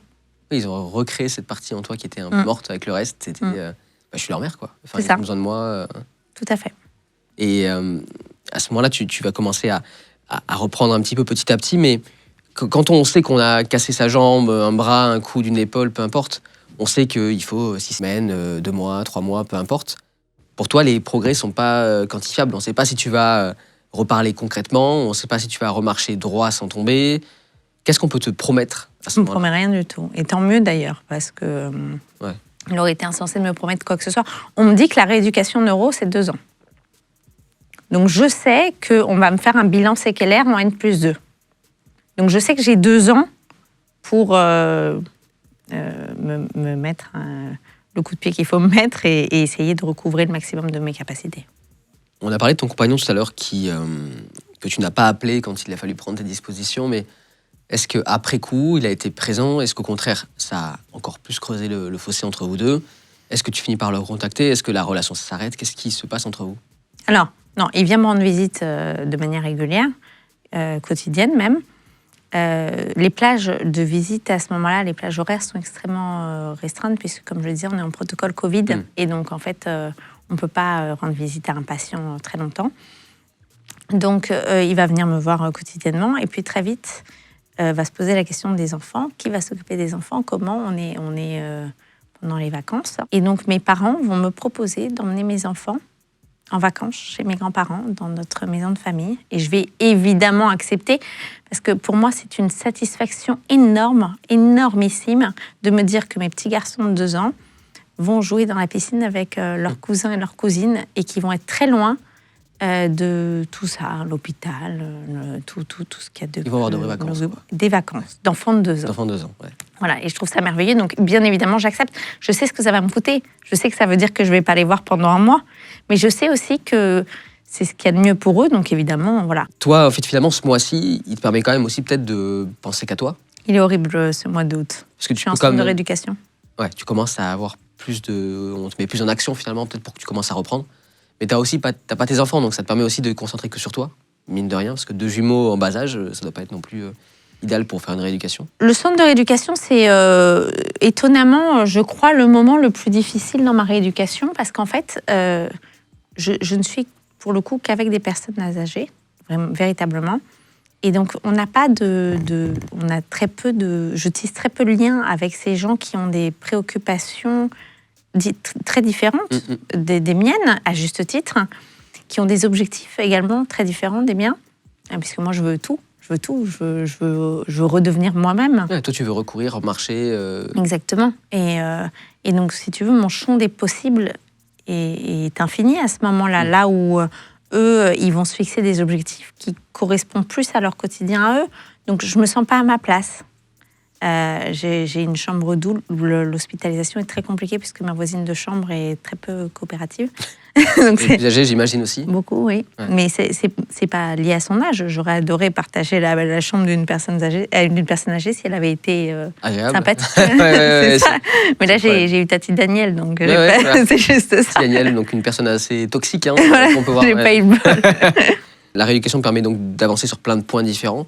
Qu'est-ce que tu récupères en premier? Est-ce que tu commences à parler mieux? Est-ce que tu commences à... En fait, finalement, j'ai l'impression de parler à quelqu'un qui va réapprendre tout comme un enfant. Est-ce que c'est un peu ça l'idée? Est-ce que tu vas... Avec plus de difficultés qu'un enfant, parce que lorsque tu as 1 an et que tu apprends à marcher et que tu tombes de ta hauteur, bah, tu n'es pas très haut. Donc, tu ne te fais pas très mal. Enfin, tu peux te faire mal. Mes fils m'ont fait la démonstration inverse un certain nombre de fois. Tu peux te faire mal, mais quand tu tombes de ton 1m70, tu te fais nécessairement plus mal. Donc oui, les difficultés sont, je dirais, encore plus importantes. Mais oui, je réapprends tout. Et puis le plus vite possible, parce que je veux être en état de marche. À la fin de leurs vacances. Exactement, au mois de septembre. Est-ce que c'est le cas? Est-ce que tu peux les reprendre en charge à la fin des vacances? C'est-à-dire 3 mois, quelque chose près plus tard que la Non, ça a été très compliqué. Honnêtement, à ce moment-là, mes parents viennent beaucoup, ma meilleure amie m'aide beaucoup. Seule, de manière totalement autonome, je ne pouvais pas. Tu vis avec ton mari, eux, et tes parents viennent aider, c'est ça C'est ça. D'accord. C'est ça. Ok. Tu récupères quand les premiers usages de tes mains Très vite. Le gros, donc la marche, la parole, les mouvements de mes 4 membres, assez rapidement. D'accord. C'est la coordination qui va mettre un temps infini à revenir. Qu'est-ce que tu appelles coordination? C'est par exemple si... tu vois, t'as des enfants? Non, pas encore. Non? Et tu verras le jour où il faudra fermer un body, tu vois, quand il faut mettre les 2 petits boutons pression. Je vois très bien ce que c'est. Voilà. On va prendre un exemple qui peut parler éventuellement à plus de personnes. Casser un œuf. Ouais. Quand tu casses un œuf, la cuisine, c'est mon truc. Voilà. Et voilà. Lorsque tu casses un œuf, tu utilises tes 2 mains. Ouais. Séparer les deux parties exactement. et puis en verser une. Et ben, donc il faut que tes deux mains se coordonnent. Quand quand je me lave les cheveux, je te donne pas des bons exemples. T'inquiète pas, il n'y a pas de problème. Mais quand je me lave les cheveux, il faut bien que j'utilise mes deux mains. Ouais. Quand je lave les cheveux à mes enfants. Tout ça, ça nécessite de la coordination. L'exemple de l'œuf, c'est-à-dire que quand tu le casses sur le coin d'un saladier, par exemple, ou d'un coin d'un évier, il peut y avoir une main qui va aller faire autre chose. Très souvent, au moment où je le casse, comme je ne contrôle pas mes mains, en réalité, il n'est pas question de... Je n'atteins jamais l'étape où je vais l'ouvrir en deux. L'œuf va se casser dans ma main avant que je le casse. Tu n'as plus la notion de pression, tu ne sais pas ça. quelle est ta force finalement, jauger ta force. Donc, très souvent, la difficulté arrive même en amont de la question de la coordination. Et donc quand tu vas devoir habiller tes enfants qui ont 3 ans, et je vois, j'ai le fils d'un de mon meilleur ami qui est à cet âge-là, c'est une galère parce qu'il y a des jours où il n'a pas envie de mettre l'anorak. Qu'est-ce qu'on fait du coup? On va dire que il faut des. Alors, je ne sais pas comment ça se passe chez les autres parents, mais moi, mes enfants, il fallait les habiller très vite parce qu'il y avait une certaine impatience, accentuée par le fait que comme ils étaient deux, lorsque tu as fini d'en habiller un, il a cette capacité à se déshabiller au moment où tu habilles le deuxième. Et donc, tu dois recommencer à habiller le premier. Exactement.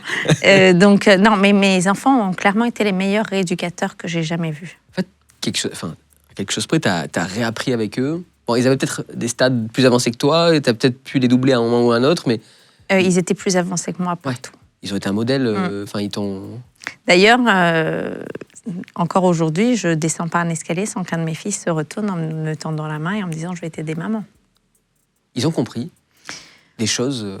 Et ce qu'ils ont compris, je leur ai expliqué avec des mots d'enfant, parce que mes enfants n'ont pas le droit de toucher ma tête. Donc il était très important pour moi de leur expliquer que j'avais eu quelque chose de grave à la tête, et puis d'autant plus qu'ils n'ont jamais revu cette femme, cette maman qui les a couchés le 27 juin. Ils ont revu une autre maman. Donc je leur ai expliqué avec des mots d'enfant que j'avais eu un bobo à la tête, un très gros bobo à la tête, un bobo qui ne se soigne pas. Et ils savent qu'au quotidien, ça peut m'impacter. Ils en ont conscience. D'ailleurs, ils ont développé une forte empathie. Est-ce que c'est lié à cela ou est-ce que c'est lié à l'éducation au sens plus large? Je ne saurais pas te le dire, mais oui, ils en ont conscience. Qu'est-ce qui a changé le plus chez eux? Parce que on dit que les enfants sont des éponges, qu'ils comprennent, même s'il n'y a pas les mots, les douleurs, les ressentis, les émotions. Est-ce qu'ils t'ont vu parfois craquer? Parce qu'il y a des moments où ça devait être dur. Est-ce qu'ils t'ont surpris parfois par des comportements, des réactions, au-delà même de t'aider pour les escaliers? Ils sont très altruistes, ils sont très empathiques, beaucoup plus que moi d'ailleurs. Après, j'ai véritablement veillé à ce que mes enfants de 2 ans ne s'adaptent pas à moi. C'est-à-dire que j'ai véritablement cloisonné. Je suis partie du principe que c'était à moi de m'adapter à eux et pas à eux de s'adapter à moi. Et donc, non, ils ne m'ont pas vu craquer, tout simplement parce que s'il fallait que je craque, j'allais m'enfermer dans ma chambre. Je considérais que ce sont des années formidables, ces années de petite enfance, où tu dois être préservé de tous les malheurs du monde, et ils sont nombreux. Donc, je n'allais pas revenir avec les miens. Ouais. Est-ce que tu te fais aider à côté? Et oui, je demande à avoir un suivi psy. C'est moi qui le sollicite. Il n'est pas prévu dans la rééducation, mais c'est moi qui le sollicite parce qu'en fait, je suis en train de devenir folle. Pour une raison très simple, je te disais tout à l'heure que je maîtrisais bien la question de la crise d'angoisse. Pourquoi? Parce que depuis très jeune, j'ai été une enfant en quête de sens. Adolescente, j'ai été en quête de sens. Très jeune femme, j'ai été en quête de sens. Ça m'a suivi tout le long. Et lorsqu'il t'arrive un événement comme celui-là, dans les jours ou les semaines, voire les mois qui suivent, tu ne trouves pas le sens. Tu n'arrives pas, et tu te poses la question jour et nuit, pourquoi moi? Pourquoi moi, j'avais pas de facteur de risque, j'avais pas de pathologie, j'avais rien. Pourquoi moi? Pourquoi ça m'est arrivé? Et tu mets des mois à trouver la réponse. Pourquoi moi? J'ai mis des mois à savoir pourquoi ça m'est arrivé. T'as toujours pas la réponse, et de toute façon, il n'y en a pas? Si, il y en a une, elle est à gauche. Ok. Tu penses vraiment qu'il y a une raison à... Oui, je pense que, en fait, si je m'en sors aussi bien que l'état dans lequel je suis aujourd'hui, c'est parce que je me dois d'être digne de cette deuxième chance, et je me dois de parler de l'AVC, de cette première cause de mortalité féminine. Je te promets, tu interroges 50 personnes, tu leur demandes quelle est la première cause de mortalité féminine en France, il n'y en a pas un qui va te dire que c'est l'AVC. Ça va être le cancer. Ouais, on va te parler de plein de pathologies, mais on ne te parlera pas de l'AVC. Et donc, je ne pouvais pas avoir vu, vécu, entendu, lu tout ce que j'avais traversé et puis me taire. Ça aurait été irresponsable. Donc, j'ai utilisé ce livre comme moyen de faire entendre ma voix. Parce qu'il faut en parler, il faut faire de la prévention, faut que les médias se saisissent de la question, il faut que nos élus se saisissent de la question, parce que c'est leur rôle, en fait. Il n'y a pas de campagne de santé publique. On n'a jamais vu ça. Non, mais c'est dingue. On est en train de parler de la première cause de mortalité féminine, et moi, je suis là avec mon livre, faire le tour des médias pour me faire entendre. Bon, alors remontons une fois. Un moment que je pense, réparer, Sarah Bardin, on en parle toute ta vie. Surtout ce qui était les événements qui sont arrivés récemment, ils sont racontés, mais je pense que les gens qui verront l'émission peut-être s'écouteront un peu plus. Il y a peut-être des choses à faire. Et est-ce qu'on peut faire des analyses pour savoir si... Tout à fait, on peut déjà pointer du doigt tous ces facteurs de risque, donc toutes les questions d'hypertension, de diabète, de cholestérol, donc tous nos facteurs de risque, et puis agir dessus. On sait que 80% des AVC pourraient être évités si on agissait sur nos facteurs de risque. Donc oui, évidemment. Il y a deux axes pour la prévention. Il y a celui-là, qui est le premier qui vient en tête, puisque 80% d'entre eux pourraient être évités. Et puis il y a le deuxième axe qui est, OK, admettons, on n'a pas réussi à l'éviter. Il faut faire de la prévention, il faut que le grand public soit éduqué sur la question, il faut reconnaître les symptômes de l'AVC. Parce que si on arrive à les identifier, si on arrive à enclencher les secours très rapidement, en fait, on sauve des vies. On sauve des vies. Une minute passée, 2 millions de neurones perdus, on sauve des vies. Donc, on a deux axes. Il faut travailler sur les deux axes. Qu'est-ce que tu n'as pas pu récupérer, réapprendre? Est-ce qu'il y a des choses que tu as dû laisser en chemin qui ont peut-être changé l'image de toi-même que tu avais? Est-ce que tu étais sportive? Est-ce que tu peux faire moins sport? Est-ce que tu peux aller à la plage tant que tu voulais et tu as des contre-indications maintenant? Est-ce que tu aimais les sports extrêmes et tu ne peux plus? Qu'est-ce qui a changé dans ta vie que tu... Alors, je ne peux pas faire tout ce qui... Pour simplifier à l'extrême, je ne peux pas faire tout ce qui nécessite le port d'un casque. Évidemment, parce que comme je n'ai pas cette boîte crânienne, cette partie de la boîte crânienne, je ne peux pas faire tout ce qui nécessite le port d'un casque. Après, au quotidien, je t'assure que j'ai une vie tout à fait normale. Tu as retrouvé la vie d'avant, finalement la vie d'avant, tout ça... Avec 2 petits garçons. Avec 2 petits garçons, voilà. Donc, c'est pas totalement la vie d'avant, elle est mieux. Elle est beaucoup mieux. J'ai une fatigabilité qui est très différente, évidemment. Mais d'un autre côté, cet AVC... a servi chez moi de détonateur et je ne m'encombre plus de toutes les conventions sociales qui m'encombraient auparavant. Donc, c'est-à-dire que je m'écoute beaucoup plus. Je suis quelqu'un qui peut se coucher à 9h du soir et se réveiller à 3h du matin sans problème. Je mène ma vie. Je vois les gens parce que j'ai envie de les voir et pas parce que je dois les voir. Je prends beaucoup plus de liberté, on va dire. Tu vis pour toi, tu t'écoutes. Tu étais vraiment à ta propre écoute. Je fais plus ce que j'ai pas envie de faire, en fait. Tu parlais de dormir tôt à 9h, mais j'ai une question par rapport au fait de ne pas porter de casque avec la boîte crânienne qui n'est pas une certaine partie. Est-ce que tu as des positions que tu ne peux pas prendre dans le lit? Est-ce que tu es obligé de dormir sur le côté? Est-ce que, où ça va, c'est normal, il n'y a pas de problème? Je dors pas sur le ventre parce que je dois éviter la torsion, mais j'ai pas dormi sur le ventre pendant ma grossesse, j'en suis pas morte, donc. Oui. Je pense que ça. Non, toutes les petites difficultés du quotidien. Moi, tous les jours, quand je cuisine, je me coupe, je me brûle. T'as encore quelques petites maladresses. Voilà, mais en fait, évidemment, c'est pénible. Évidemment, quand j'ai mon pouce qui passe dans la mandoline, ça m'énerve. Mais puis surtout que ça saigne beaucoup parce que j'ai un traitement anticoagulant, donc évidemment, ça saigne beaucoup. Mais quand je le mets en perspective avec le chemin parcouru et avec ce que j'aurais dû avoir théoriquement comme séquelles, je me dis que si je laisse un petit bout de doigt dans le gratin dauphinois, c'est pas très grave. T'as laissé un bout de cerveau à l'hôpital. C'est ça, exactement. Est-ce que tu as une autre image de toi-même aujourd'hui? Est-ce que tu te sens moins belle, plus belle? Est-ce que tu as besoin du regard des autres? Est-ce que tu as pu refaire ta vie? Est-ce que tu as dû réapprendre à séduire parce que ton image de toi-même était complètement biaisée? Comment tu as vécu ta nouvelle vie, du coup? Au-delà même de la maternité que tu as pu reprendre totalement? Il y a eu une succession d'épreuves pendant la dernière année, en fait, qui ont été des épreuves extrêmement concentrées et très intenses, où je me suis littéralement transcendée parce que c'est compliqué de de reprendre sa vie en main de cette manière, d'écrire un livre en parallèle. Enfin, je veux dire, je me suis rajouté des choses par-dessus les choses, par-dessus les choses. Donc, je considère, et je ne le dis pas de manière péremptoire, mais que je m'en sors bien, que voilà, je ressens une certaine fierté à avoir réussi à me sortir de tout ça. Et c'est pour ça que j'ai envie de le partager et d'avoir un message d'espoir envers toutes les victimes et puis d'alerter, évidemment. Et sur la question du fait de refaire ma vie, j'ai considéré que ce n'était pas le moment. C'est-à-dire qu'il fallait d'abord que je me reconstruise, que je me répare. C'est pas pour rien que le livre s'appelle « Réparer ». Ouais. Il fallait que je me répare parce que tu ne peux pas te lancer dans une nouvelle relation avec quelqu'un si toi-même, t'es bancal. Ouais. Donc moi, j'avais besoin de me réparer pour pouvoir... J'ai pas fermé la porte, je me dis pas, ok, plus jamais... Oui, t'as que 3 ans finalement. Enfin, voilà, exactement. J'ai considéré que un pied devant l'autre. Ça te fait peur, cette idée de voir peut-être un jour refaire ta vie Je suis beaucoup plus méfiante, ouais. Ouais, parce que la personne juge au-delà de l'aspect humain, parce que tu sais quelles étaient les failles de ton compagnon, mais ton ex-compagnon, mais te dire bon bah j'ai. Ah bah là j'ai plus le droit à l'erreur, moi. Ouais. J'ai plus le droit à l'erreur parce qu'en plus j'ai 2 petits garçons. Ouais. Tu veux protéger.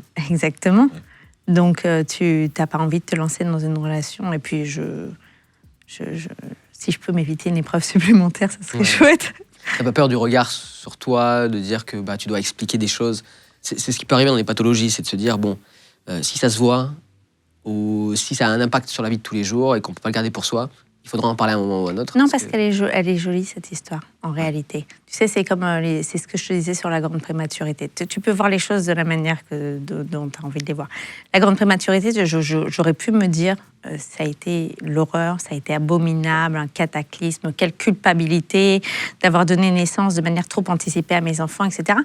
In fine, qu'est-ce que je te dis ? Je te dis c'est merveilleux parce que ça nous a permis de vivre tous les 3 des moments qu'on n'aurait jamais vécu autrement. Et ben, c'est exactement la même chose pour l'AVC. C'est ce qui s'est passé est abominable, mais en fait, regarde aujourd'hui, ce qu'il en sort, c'est quelque chose de joli. Si ça permet d'alerter, si ça me permet d'être le porte-parole de ce combat, j'en ai pas honte du tout. J'en ai eu honte, mais j'en ai plus honte du tout. C'est bien de pouvoir être le porte-parole d'une cause, et surtout quand cette cause-là, elle est la première cause de mortalité en France, quoi. Pour les femmes. Tu as eu cet accident vasculaire cérébral, cet AVC, la veille de ton anniversaire, ou l'avant-veille. Pas loin, quelques semaines avant. Quelques semaines avant. Est-ce que on a eu le cas parfois de traumatiques, enfin de personnes traumatisées par des guerres, parce qu'on a eu des anciens soldats ici, par exemple, qui les périodes de veille ou de semaines qui précèdent, il y a une agitation et que du coup ces anniversaires-là ou le fait d'approcher de la date anniversaire est problématique. Est-ce que c'est ton cas aussi ? Est-ce qu'il reste des traumas liés à des cauchemars, par exemple Alors, de manière assez surprenante, j'ai l'impression que l'univers m'envoie des messages. Donc, j'ai cet AVC le 27 juin 2021. Il s'avère que le 27 juin 2022 et le 27 juin 2023, j'ai eu les 2 audiences contre le père de mes fils. Ah oui, en plus. Voilà, à la date anniversaire. Et en effet, comme tu le disais, on n'était pas très loin de mon propre anniversaire. C'est un anniversaire que je ne fête plus. Mais comme celui des garçons est pas très loin du mien, ah oui, donc je me cache derrière celui de mes enfants en disant on fait tout pour les enfants, on leur fait un anniversaire, moi j'ai pas besoin. On comprend qu'à l'anniversaire de tes enfants, on vient te dire à l'oreille bon anniversaire, mais on essaie de Exactement. rester, Et j'attends pas mon anniversaire, si tu veux, pour m'interroger là-dessus. Tous les soirs quand je me couche, au moment où ma tête se pose sur mon oreiller, je me dis peut-être que tu te réveilleras pas demain. J'en ai conscience.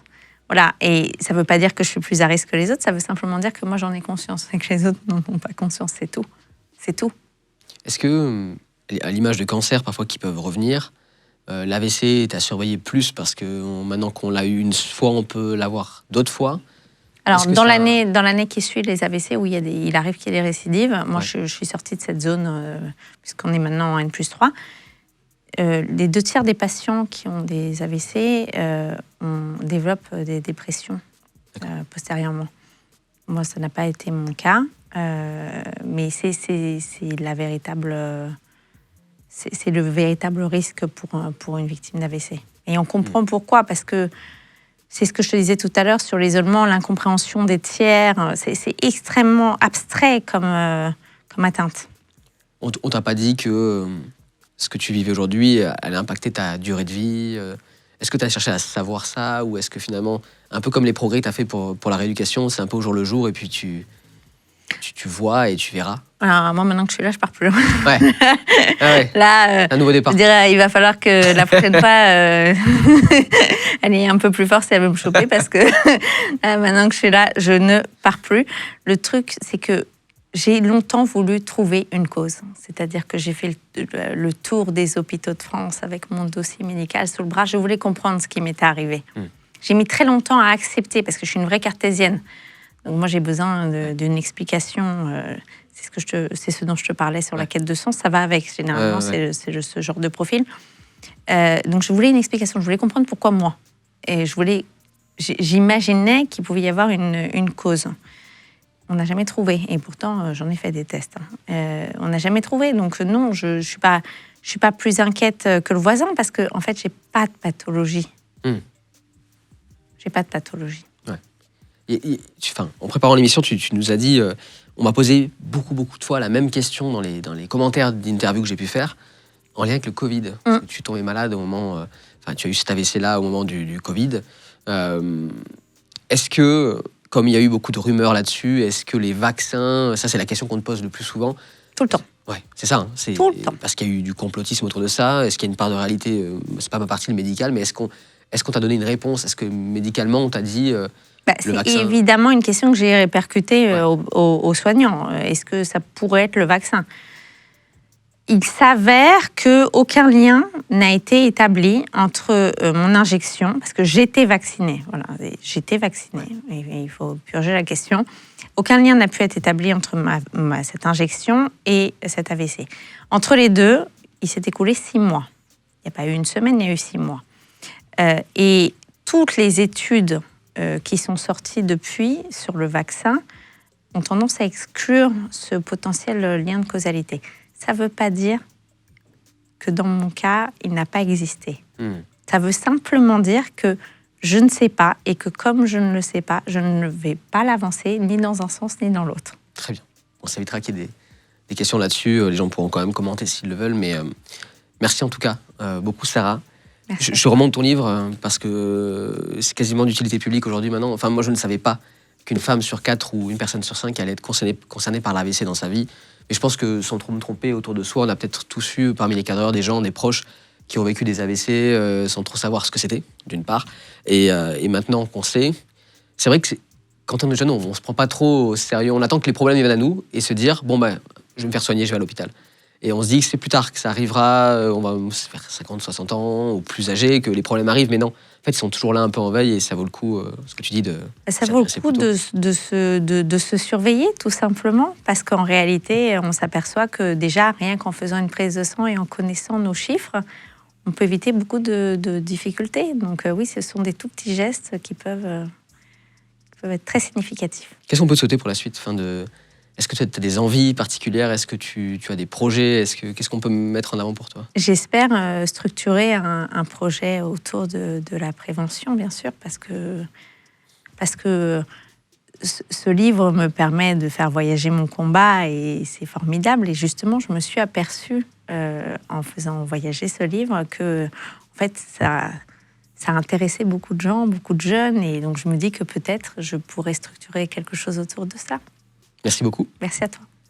Je vais terminer juste pour vous rappeler que si vous avez un parcours de vie assez exceptionnel comme Sarah a pu l'expliquer, comme est le sien, vous pouvez nous écrire sur la page contact@legendegroup.fr pour nous raconter un peu votre histoire, si vous avez vécu soit une expérience assez dure comme elle a pu le vivre, mais finalement qui a été bénéfique pour toi et qui t'a amené vers plus loin, soit un événement auquel vous avez participé qui a fait qui vous êtes aujourd'hui. Si vous avez un métier atypique, vous nous écrivez donc à contact@legendegroup.fr. On sort 3 émissions par semaine, le mercredi, le vendredi et le dimanche. Donc si vous voulez nous suivre, on est partout. On est sur Facebook, Instagram, si vous nous suivez sur les réseaux uniquement. On peut nous écouter en version longue sur YouTube, sur Spotify, sur Deezer, sur toutes les plateformes de podcast aussi. Merci à vous de nous suivre et à très bientôt sur Légende.